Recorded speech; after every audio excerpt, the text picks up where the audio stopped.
Hi and welcome. My name is Michael Apple. I'm in conversation with Randolf Jorberg. He is the founder of the Hospitality Leadership Industry Action Group, and he's joining me out of Germany.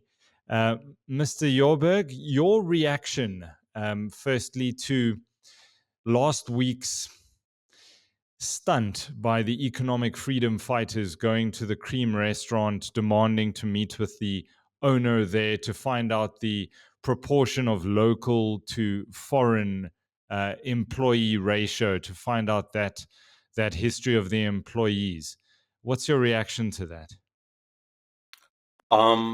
Well, this probably shows again, the political talent of Julius Malema to listen to the people and probably adding one and one.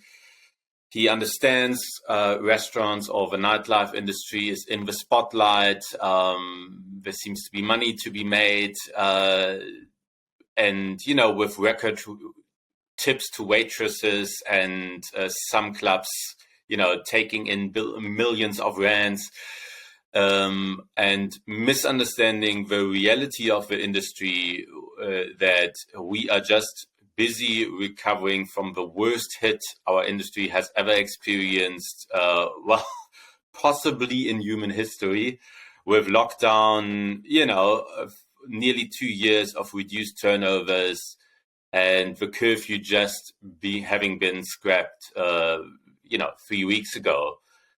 And and now he's seeing an issue that has been around, for the last couple of years, the issue of foreign employment ratios in our industry. And probably, elegantly wanders the path between xenophobia on the one side and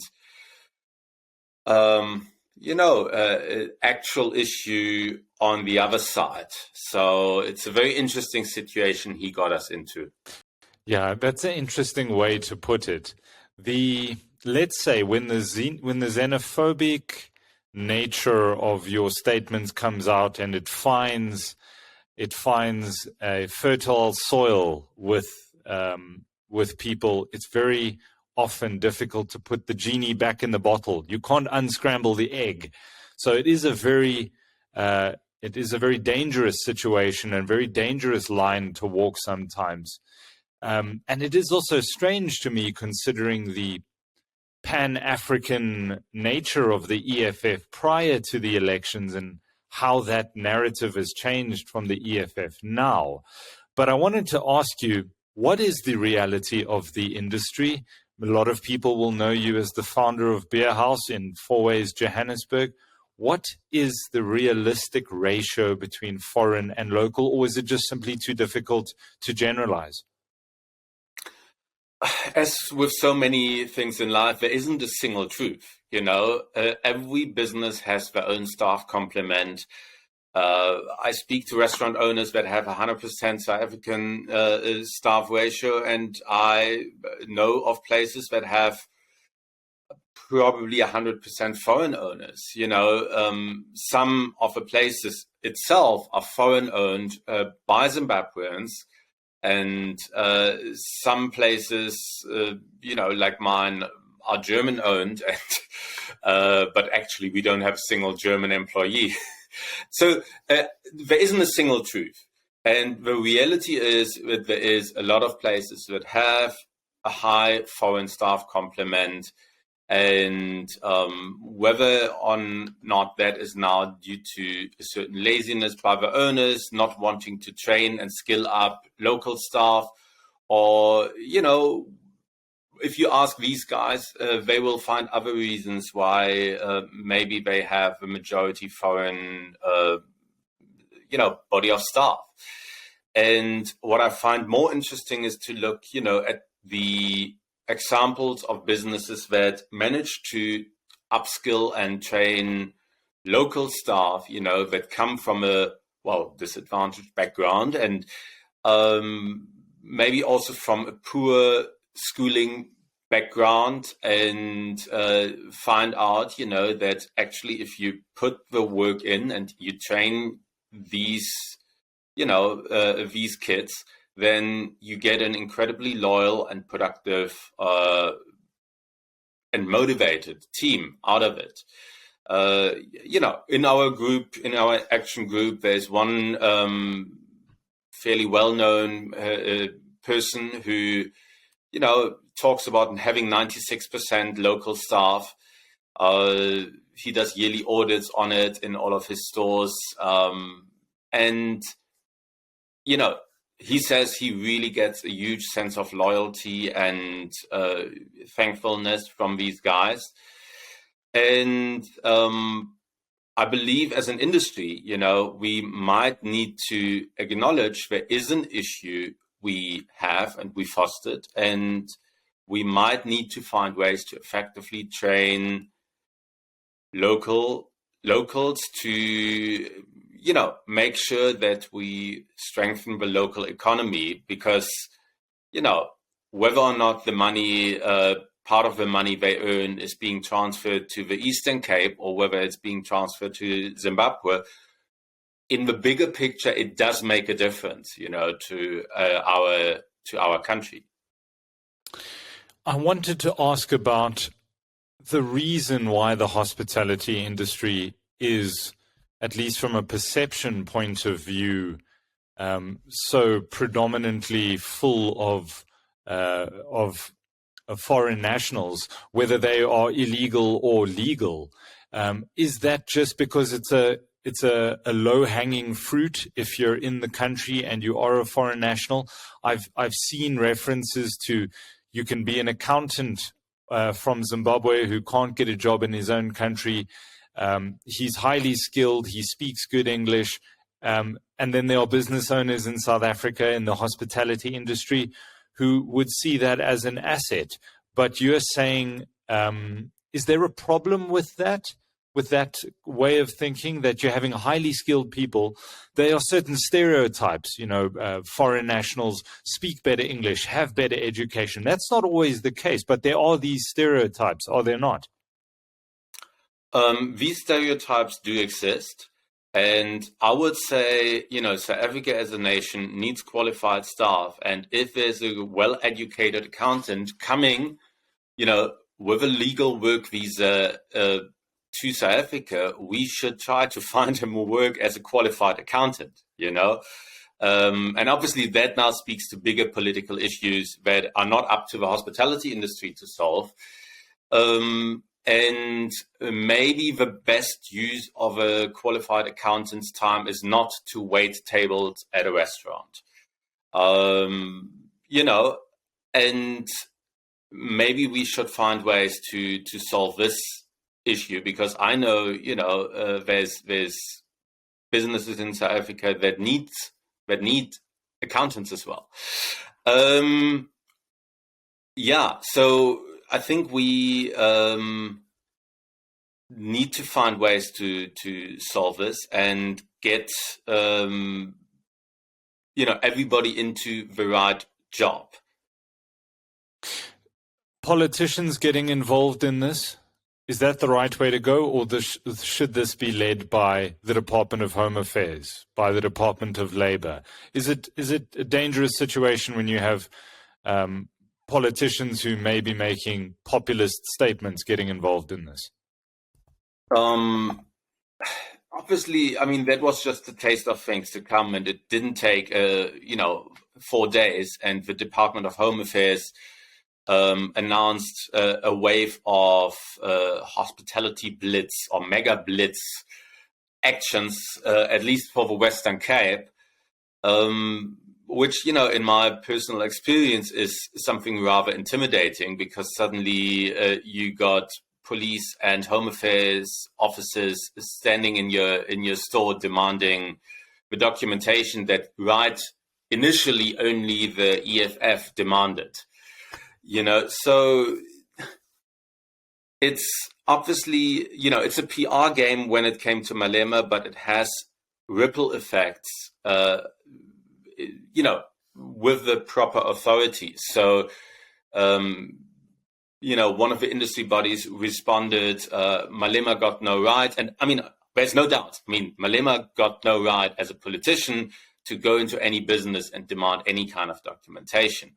But it was pure intimidation and a PR stunt. But reality is that the relevant bodies and ministries are listening when someone like Malema speaks up, and they do follow through, even though he's not part of the official government.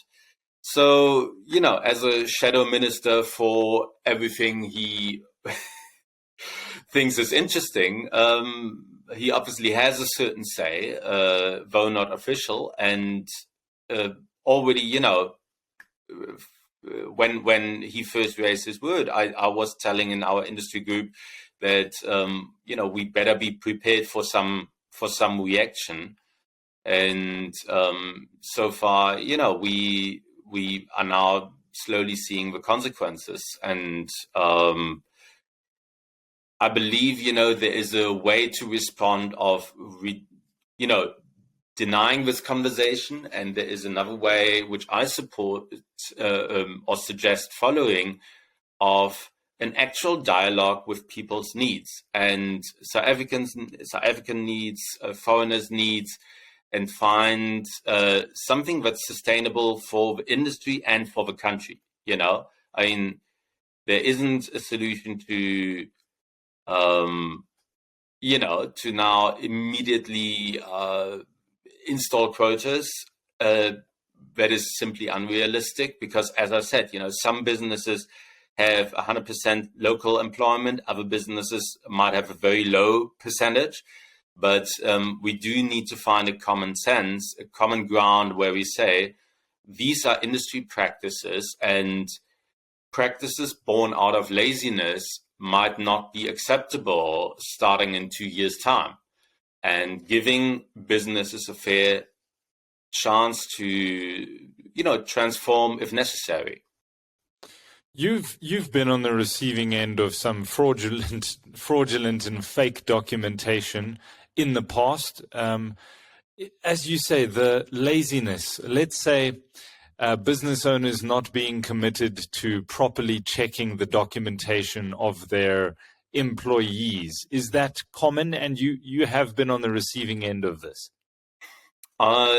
That's correct. So when it comes to work visas, there is a lot of, fake documents, copies, and similar circulating. And there is a serious issue that we experienced in the past, my business, Beer House, experienced in the past, when trying to verify foreigners' work visas.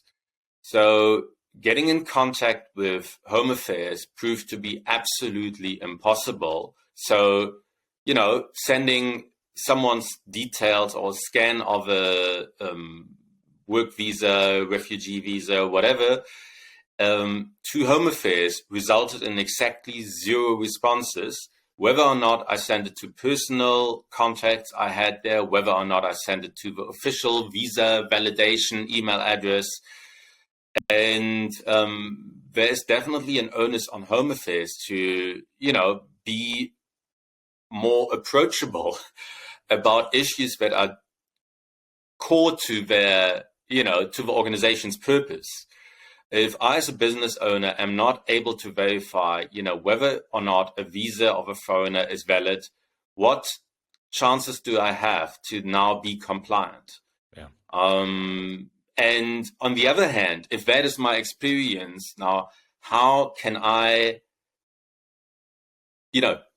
if it's made so difficult to be compliant, what choices do I now have than to possibly be lazy and say, okay, I will employ him, hoping that this work visa that I see is true, is correct one. So, I believe there might also be businesses that are lazy by default, but there's also something, that stops businesses that would like to be compliant from being compliant. And again, a lot of complexities because of things are the way they are. Would you be in support of a change in legislation to set up quotas or certain ratios of local to foreign employment across all sectors, including hospitality? Would you be in favor of something like that? Look, it's a complex one because no business owners likes regulation. I mean, that is a reality. But in the, understanding the current legal situation is that businesses, regardless of industry, are exempt from, the equity relations if they employ less than 50 or are under 14 million rand turnover. So most restaurants probably fall comfortably below that bracket. And only above that employment or turnover ratio, you are forced to, I think, be in line with the local demographic for the region you are trading in. That is my vague understanding from having spoken to my labor lawyers. And, the question is, how practical is it for smaller businesses to now exactly model their demographics, their staff, body of staff to the local demographics? And should that threshold be lower? Maybe not 50, but 20 staff complement? I don't know. I do believe there is a certain responsibility that business owners have, and that might be difficult for some business owners to swallow and understand and or accept. For me, it took a while as well, and to accept, there is responsibilities that as a business owner I have that go beyond my own pockets, and that might be difficult for many other business owners to come to the same conclusion. But we got to a certain situation where I was like, okay, running a business can't be about, the shortest way. It sometimes has to be about a difficult way of, being the change you want there to be. So the answer is a maybe, I guess. Well, I think we're going to see some sort of movement from the Labour Department and Home Affairs and political parties. But Randolf Jorberg, I appreciate your time. Thanks for speaking to us all the way from Germany. Thank you. And thanks for the opportunity to chat to you today.